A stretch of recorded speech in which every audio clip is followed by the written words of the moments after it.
Today, we will be reading the introduction to Meditations, written by the Roman Emperor Marcus Aurelius Antoninus in the years before his death in 180 AD. Originally written in classical Greek, it was first translated into English by Meric Casaubon in 1634. Let's begin. Introduction.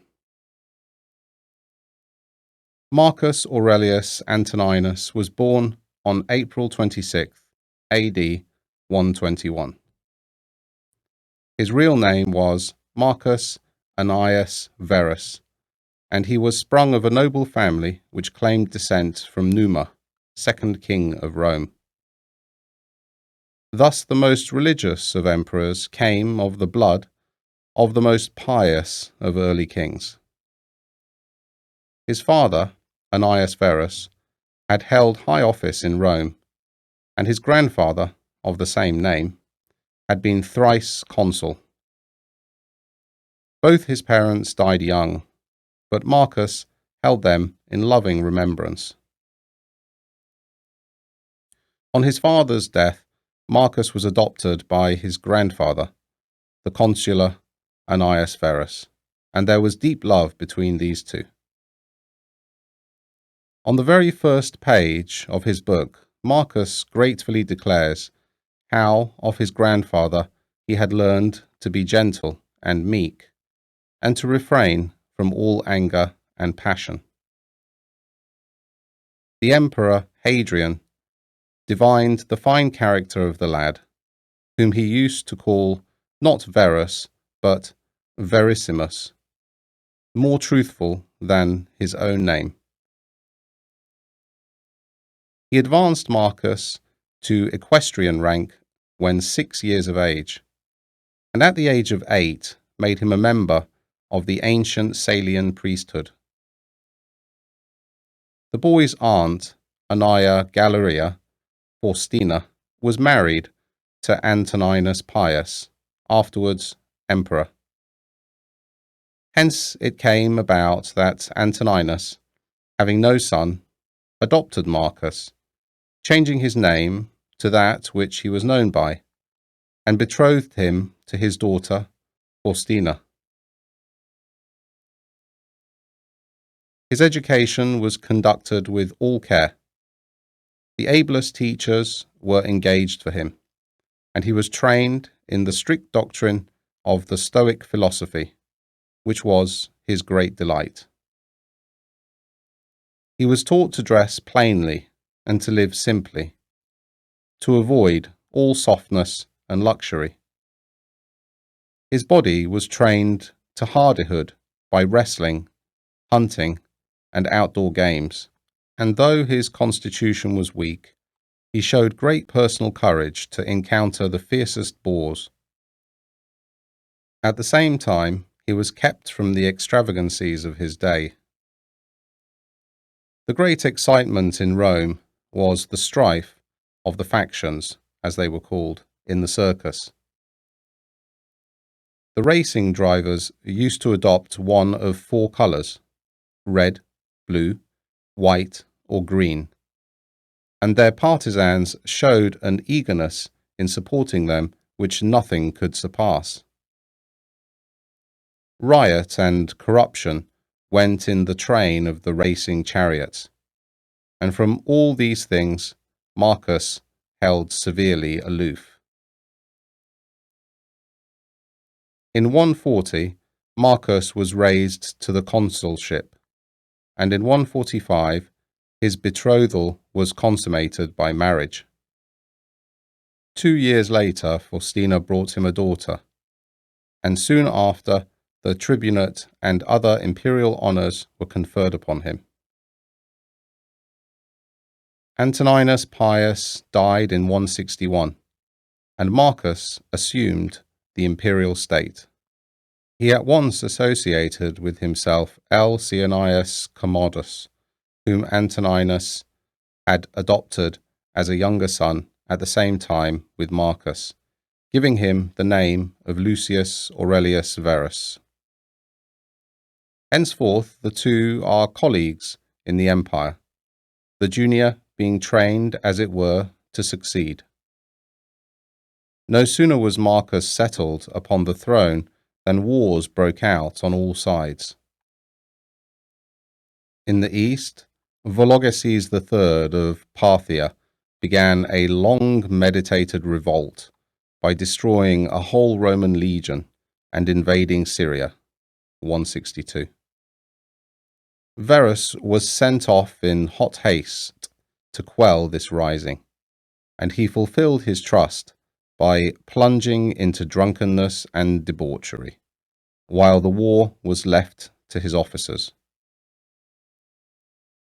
Soon after, Marcus had to face a more serious danger at home in the coalition of several powerful tribes on the northern frontier. Chief among those were the Marcomanni, or Marchmen, the Quadi, mentioned in this book, the Sarmatians, the Catai, the Jazyges. In Rome itself, there was pestilence and starvation, the one brought from the east by Verus's legions, the other caused by floods which had destroyed vast quantities of grain. After all had been done possible to allay famine and to supply pressing needs, Marcus, being forced even to sell the imperial jewels to find money, both emperors set forth to a struggle which was to continue more or less during the rest of Marcus's reign. During these wars, in 169, Verus died. We have no means of following the campaigns in detail, but thus much is certain, that in the end the Romans succeeded in crushing the barbarian tribes and effecting a settlement which made the empire more secure. Marcus was himself commander-in-chief, and victory was due no less to his own ability than to his wisdom in choice of lieutenants, shown capitiously in the case of Pertinax. There were several important battles fought in these campaigns, and one of them has become celebrated for the legend of the Thundering Legion. In a battle against the Quadi in 174, the day seemed to be going in favour of the foe, when on a sudden arose a great storm of thunder and rain. The lightning struck the barbarians with terror, and they turned to rout.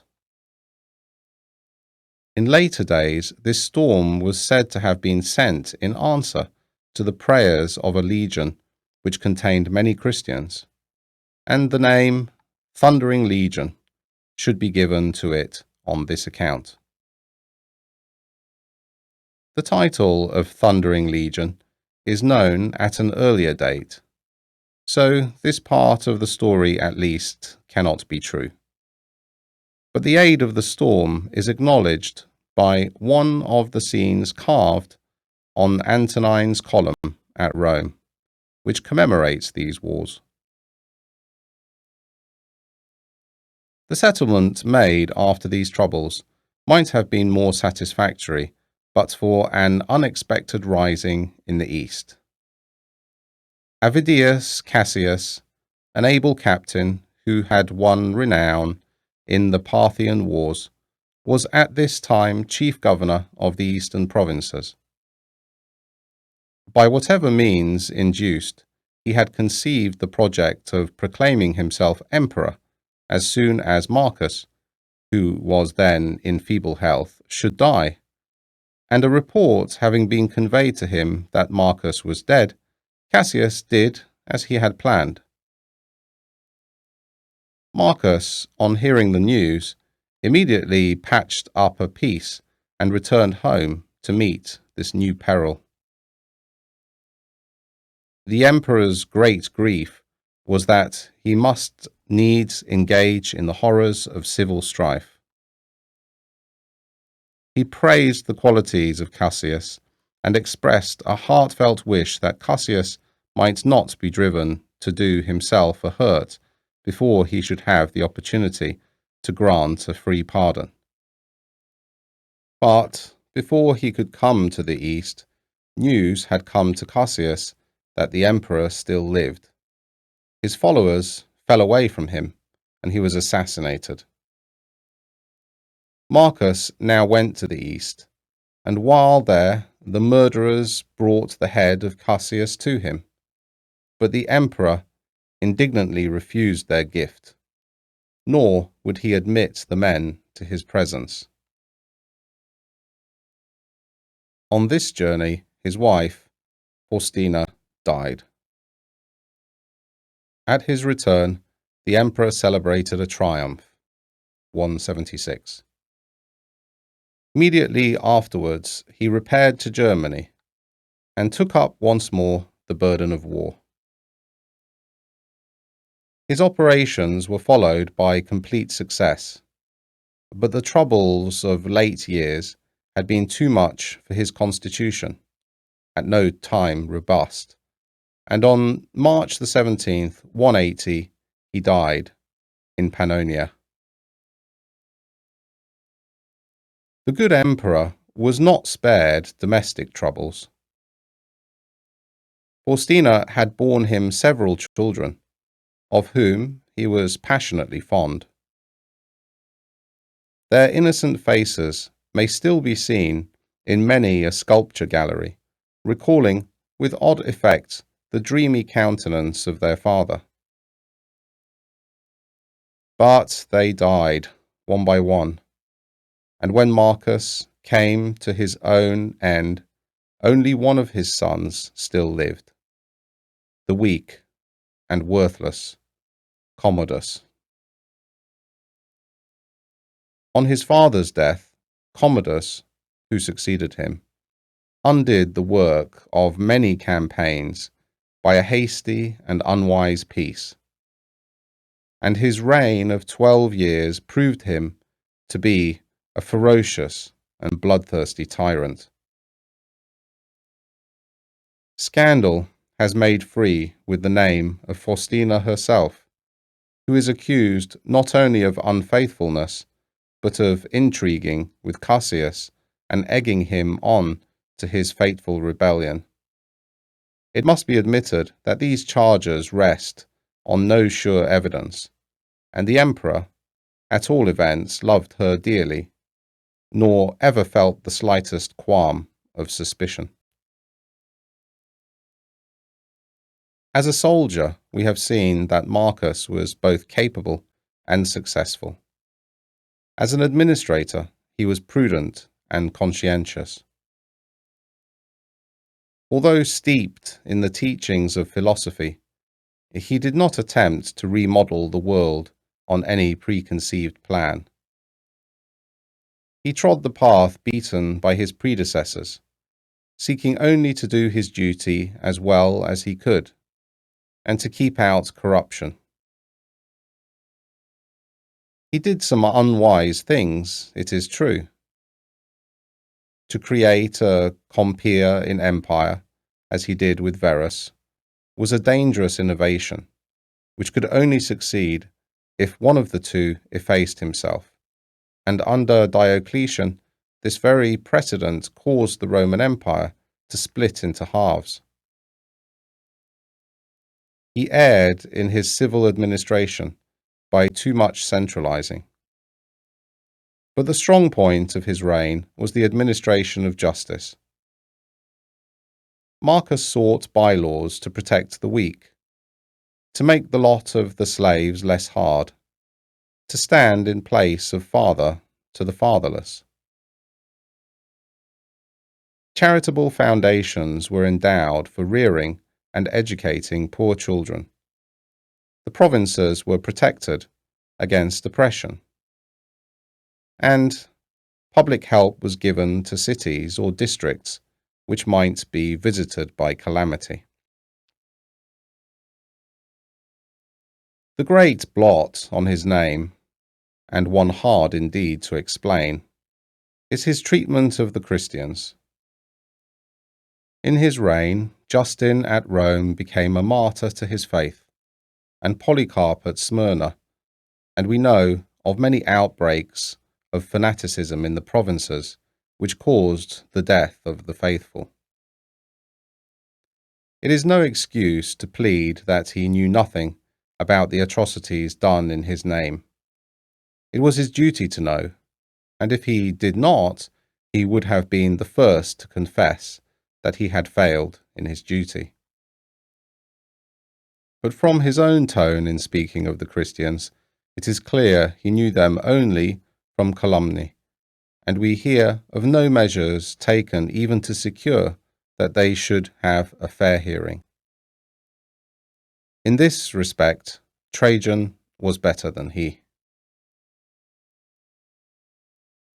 To a thoughtful mind, such a religion as that of Rome would give small satisfaction. Its legends were often childish or impossible. Its teaching had little to do with morality. The Roman religion was in fact of the nature of a bargain. Men paid certain sacrifices and rites, and the gods granted their favour, irrespective of right or wrong. In this case, all devout souls were thrown back upon philosophy, as they had been, though to a less extent, in Greece.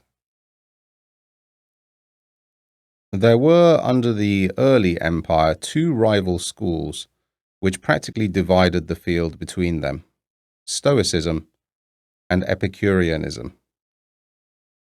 The ideal set before each was nominally much the same.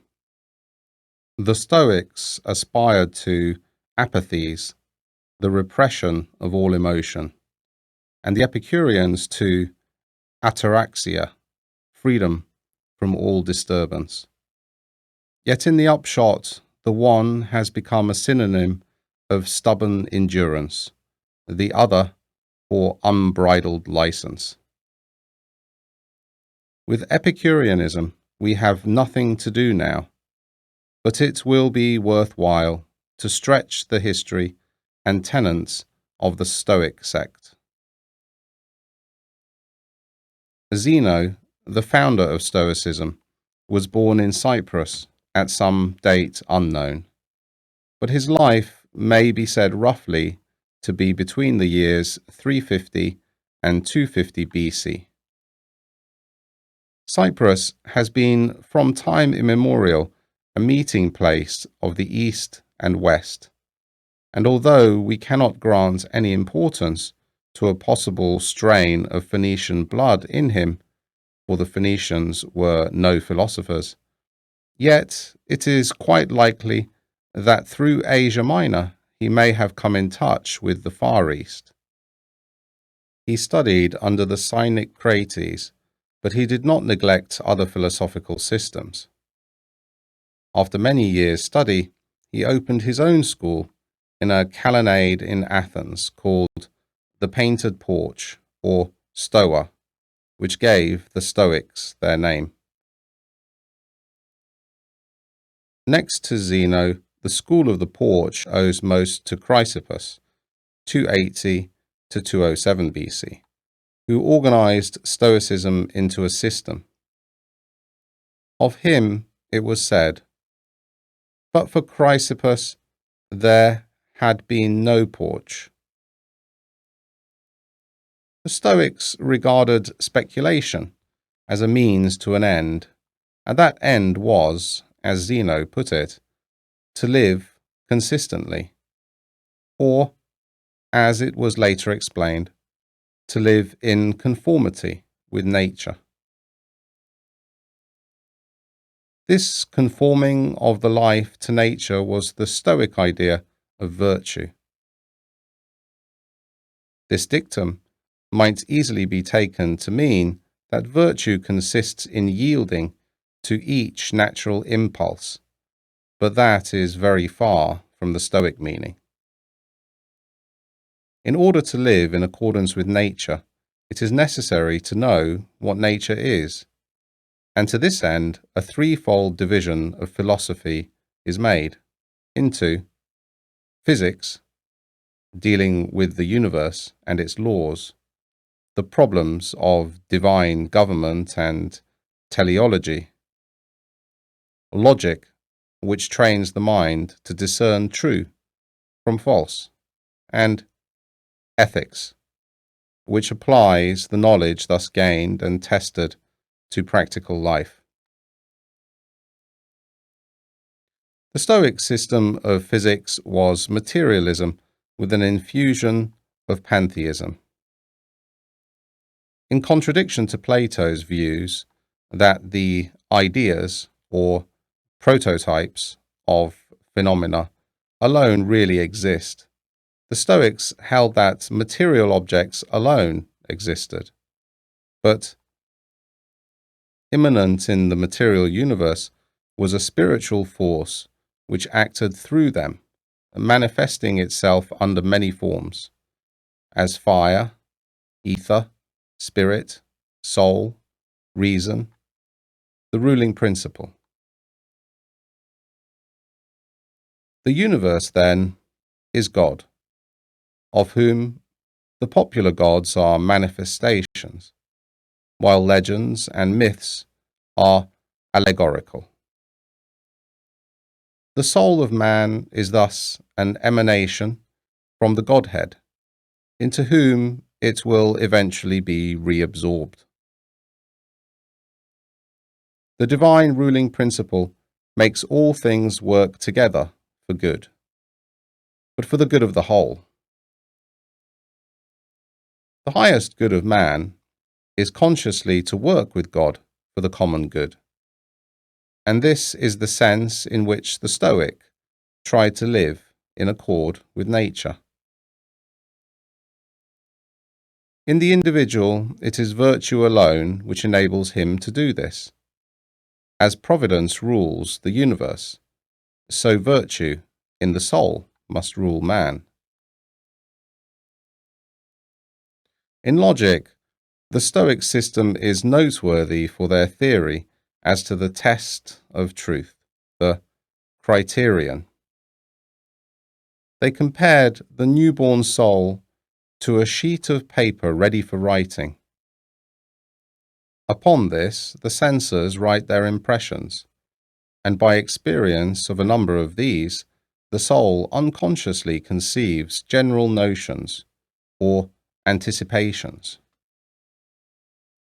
When the impression was such as to be irresistible, it was called comprehensible presentation, one that holds fast, or, as they explained it, one proceeding from truth. Ideas and inferences artificially produced by deduction or the like were tested by this holding perception. Of the ethical application I have already spoken. The highest good was the virtuous life. Virtue alone is happiness, and vice is unhappiness. Carrying this theory to its extreme, the Stoics said that there could be no gradations between virtue and vice, though of course each has its special manifestations. Moreover, nothing is good but virtue, and nothing but vice is bad. Those outside things which are commonly called good or bad, such as health and sickness, wealth and poverty, pleasure and pain, are to him indifferent. All these things are merely the sphere in which virtue may act. The ideal wise man is sufficient unto himself in all things, and knowing these truths, he will be happy even when stretched upon the rack. It is probable that no Stoic claimed for himself that he was this wise man, but that each strove after it as an ideal, much as the Christian strives after a likeness to Christ. The exaggeration in this statement was, however, so obvious that the later Stoics were driven to make a further subdivision of things indifferent into what is preferable and what is undesirable. They also held that for him who had not attained to the perfect wisdom, certain actions were proper. These were neither virtuous nor vicious, but, like the indifferent things, held a middle place. 2 points in the Stoic system deserve special mention. One is a careful distinction between things which are in our power and things which are not. Desire and dislike, opinion and affection are within the power of the will, whereas health, wealth, honour, and other such are generally not so. The Stoic was called upon to control his desires and affections, and to guide his opinions, to bring his whole being under the sway of the will or leading principle, just as the universe is guided and governed by divine providence. This is a special application of the favourite Greek virtue of moderation, and has also its parallel in Christian ethics. The second point is a strong insistence on the unity of the universe, and on man's duty as part of a great whole. Public spirit was the most splendid political virtue of the ancient world, and it is here made cosmopolitan. It is again instructive to note that Christian sages insisted on the same thing. Christians are taught that they are members of a worldwide brotherhood, where in neither Greek nor Hebrew, bound nor free, and that they live their lives as fellow workers with God. Such is the system which underlies the meditations of Marcus Aurelius. Some knowledge of it is necessary to the right understanding of the book, but for us, the chief interest lies elsewhere. We do not come to Marcus Aurelius for a treatise on Stoicism. He is no head of a school to lay down a body of doctrine for students. He does not even contemplate that others should read what he writes. His philosophy is not an eager intellectual inquiry, but more what we should call religious feeling. The uncompromising stiffness of Zeno or Chrysippus is softened and transformed by passing through a nature reverent and tolerant, gentle and free from guile. The grim resignation which made life possible to the Stoic age becomes in him almost a mood of aspiration. His book records the innermost thoughts of his heart, set down to ease it, with such moral maxims and reflections as may help him to bear the burden of duty and the countless annoyances of a busy life. It is instructive to compare the Meditations with another famous book, The Imitation of Christ. There is the same ideal or self-control in both.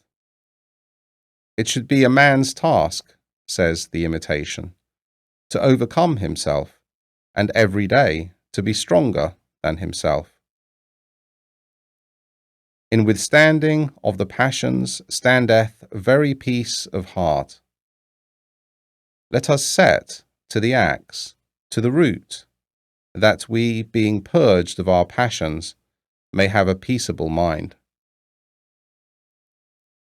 To this end, there must be continual self-examination. If thou may not continually gather thyself together, namely, sometimes do it, at least once a day, the morning or the evening. In the morning, propose, in the evening, discuss the matter, what thou hast been this day, in word, work, and thought. But while the Roman's temper is a modest self-reliance, the Christian aims at a more passive mood, humbleness and meekness, and reliance on the presence and personal friendship of God. The Roman scrutinizes his faults with severity, but without the self-contempt which makes the Christian vile in his own sight. The Christian, like the Roman, bids study to withdraw thine heart from the love of things visible. But it is not the busy life of duty he has in mind, so much as the contempt of all worldly things, and the cutting away of all lower delectations. Both rate men's praise or blame at their real worthlessness. Let not thy peace, says the Christian, be in the mouths of men. But it is to God's censor that Christian appeals, the Roman to his own soul. The petty annoyances of injustice or unkindness are looked on by each with the same magnanimity. Why doth a little thing said or done against thee make thee sorry? It is no new thing. It is not the first, nor shall it be the last, if thou live long. At best, suffer patiently, if thou canst not suffer joyously. The Christian should sorrow more for other men's malice than for our own wrongs. But the Roman is inclined to wash his hands of the offender. Study to be patient in suffering and bearing other men's defaults and all manner infirmities, says the Christian. But the Roman would never have thought to add, if all men were perfect, what had we then to suffer of other men for God? The virtue of suffering in itself is an idea which does not meet us in the Meditations. Both alike realize that man is one of a great community. No man is sufficient to himself, says the Christian. We must bear together, help together, comfort together. But while he sees a chief importance in zeal, in exalted emotion, that is, and avoidance of lukewarmness, the Roman thought mainly of the duty to be done, as well as might be, and less of the feeling which should go with the doing of it. To the saint as to the emperor, the world is a poor thing at best. Verily, it is a misery to live upon the earth, says the Christian. Few and evil are the days of man's life, which passeth away suddenly as a shadow. But there is one great difference between the two books we are considering. The Imitation is addressed to others, the Meditations by the writer to himself. We learned nothing of the imitation of the author's own life, except in so far as he may be assumed to have practiced his own preachings. The Meditations reflect, mood by mood, the mind of the man who wrote them. In their intimacy and frankness lies their great charm. These notes are not sermons. They are not even confessions. There is always an air of self-consciousness in confessions. In such revelations, there is always a danger of unctuousness or of vulgarity for the best of men. Saint Augustine is not always clear of offence, and John Bunyan himself exaggerates venial peccadilloes into heinous sins. But Marcus Aurelius is neither vulgar nor unctuous. He extenuates nothing, but nothing sets down in malice. He never poses before an audience. He may not be profound. He is always sincere. And it is a lofty and serene soul which is here disclosed before us. Vulgar vices seem to have no temptation for him. This is not one tied and bound with chains which he strives to break. The faults he detects in himself are often such as most men would have no eyes to see. To serve the divine spirit which is implanted within him, a man must keep himself pure from all violent passion and evil affection, from all rashness and vanity, and from all manner of discontent, either in regard of the gods or men. Or, as he says elsewhere, unspotted by pleasure, undaunted by pain, unwavering courtesy and consideration are his aims. Whatsoever any man either doth or saith, thou must be good. Doth any man offend? It is against himself that he doth offend. Why should it trouble thee? The offender needs pity, not wrath. Those who must needs be corrected should be treated with tact and gentleness, and one must be always ready to learn better. The best kind of revenge is not to become like unto them. There are so many hints of offence forgiven that we may believe the notes followed sharp on the facts. Perhaps he has fallen short of his aim, and thus seeks to call his principles to mind, and to strengthen himself for the future.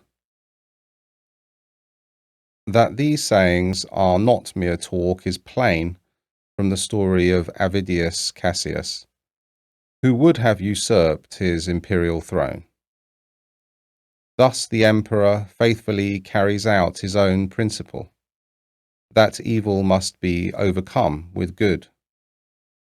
For each fault in others, nature, says he, has given us a counteracting virtue, as, for example, against the unthankful, it hath given goodness and meekness as an antidote.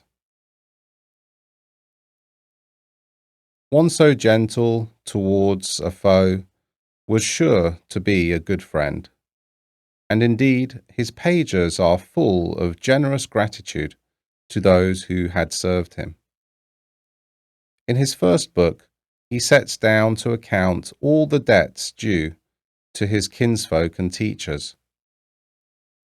To his grandfather, he owed his own gentle spirit. To his father, shamefastness and courage. He learnt of his mother to be religious and bountiful and single-minded. Rusticus did not work in vain if he showed his pupil that his life needed amending. Apollonius taught him simplicity, reasonableness, gratitude, a love of true liberty. So the list runs on. Every one he had dealings with seems to have given him something good, a sure proof of the goodness of his nature, which thought no evil. If his was that honest and true heart which is the Christian ideal, this is the more wonderful in that he lacked the faith which makes Christians strong. He could say it is true, either there is a God, and then all is well, or if all things go by chance and fortune, yet mayest thou use thine own providence in those things that concern thee properly, and then art thou well. Or again, we must needs grant that there is a nature that doth govern the universe. But his own part in the scheme of things is so small that he does not hope for any personal happiness beyond what a serene soul may win in this mortal life. O my soul, the time, I trust, will be when thou shalt be good, simple, more open and visible than that body by which it is enclosed. But this is said of the calm contentment with human lot which he hopes to attain, not of a time when the trammels of the body shall be cast off. For the rest, the world and its fame and wealth, all is vanity. The gods may perhaps have a particular care for him, but their especial care is for the universe at large. Thus much should suffice. His gods are better than the Stoic gods, who sit aloof from all human things, untroubled and uncaring. But his personal hope is hardly stronger. On this point he says little, though there are many allusions to death as the natural end. Doubtless, he expected his soul one day to be absorbed into the universal soul, since nothing comes out of nothing, and nothing can be annihilated. His mood is one of strenuous weariness. He does his duty as a good soldier, waiting for the sound of the trumpet which shall sound the retreat. He has not that cheerful confidence which led Socrates through a life no less noble, to a death which was to bring him into the company of gods he had worshipped and men whom he had revered. But although Marcus Aurelius may have held intellectually that his soul was destined to be absorbed and to lose consciousness of itself, there were times when he felt, as all who hold it must sometimes feel, how unsatisfying is such a creed. Then he gropes blindly after something less empty and vain. Thou hast taken ship, he says. Thou hast sailed. Thou art come to land. Go out. If to another life, there also shalt thou find gods, who are everywhere. There is more in this than the assumption of a rival theory for argument's sake. If worldly things be but as a dream, the thought is not far off that there may be an awakening to what is real. When he speaks of death as a necessary change, and points out that nothing useful and profitable can be brought about without change, did he perhaps think of the change in a corn of wheat which is not quickened except it die? Nature's marvellous power of recreating out of corruption is surely not confined to bodily things. Many of his thoughts sound like far-off echoes of St. Paul, and it is strange indeed that this most Christian of emperors has nothing good to say of the Christians. To him, they are only sectaries, violently and passionately set upon opposition. Profound as philosophy, these meditations certainly are not. But Marcus Aurelius was too sincere not to see the essence of such things as came within his experience. Ancient religions were for the most part concerned with outward things. Do the necessary rites, and you propitiate the gods. And these rites were often trivial, sometimes violated right feeling and even morality. Even when the gods stood on the side of righteousness, they were concerned with the act more than with the intent. But Marcus Aurelius knows that what the heart is full of, the man will do. Thus as thy thoughts and ordinary cogitations are, he says, such will thy mind be in time. And every page of the book shows us that he knew thought was sure to issue in act. He drills his soul, as it were, in right principles, that when the time comes, it may be guided by them. To wait until the emergency is to be too late. He sees also the true essence of happiness.